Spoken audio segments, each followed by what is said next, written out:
Hello everyone, and welcome back to my channel where we answer all the unanswerable lore questions by looking at the source material and picking apart the creative process. Today we'll be shining a light on Alexander, the runaway fan favourite and spiritual successor to Solaire and Siegward.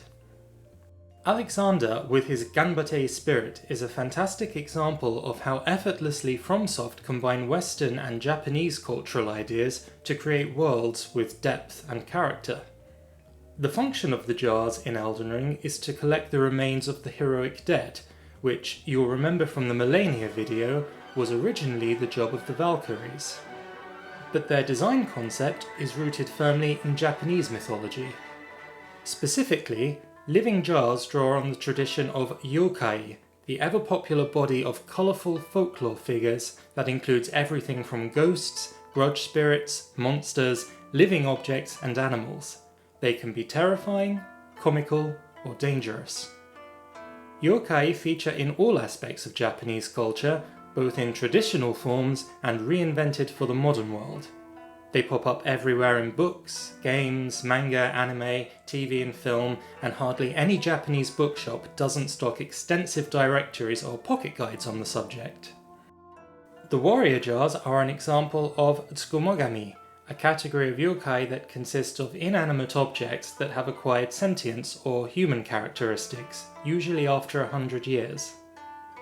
Shiny objects like swords, mirrors and tools are the most prone to doing it, and can become dangerous or vengeful after long periods of neglect. Household objects like paintings and folding screens have a nasty habit of sprouting eyes and watching people like ghostly eavesdroppers.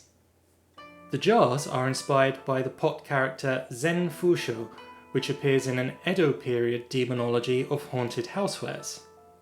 He is depicted with traditional style ring handles on the sides like on a chagama pot, and either sharp claws or a clawed staff. Unlike the genuinely ancient regional yokai, these Edo period fantasy figures seldom have more than a few lines description attached to them, if that. You can make up your own stories. FromSoft have filled in the gaps here and shown us explicitly how living jars work, absorbing strength and characteristics from the dead heroes whose body they collect.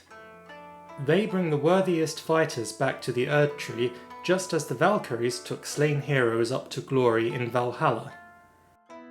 Living jars are far from the only example of yokai in FromSoft games, and we'll be exploring this with a series of short videos breaking it down into different categories. Next up, hopefully, will be giant skeletons. Which enemies would you specifically like to see explained? Let me know below. As ever, please like, subscribe if you're new, and thank you for watching.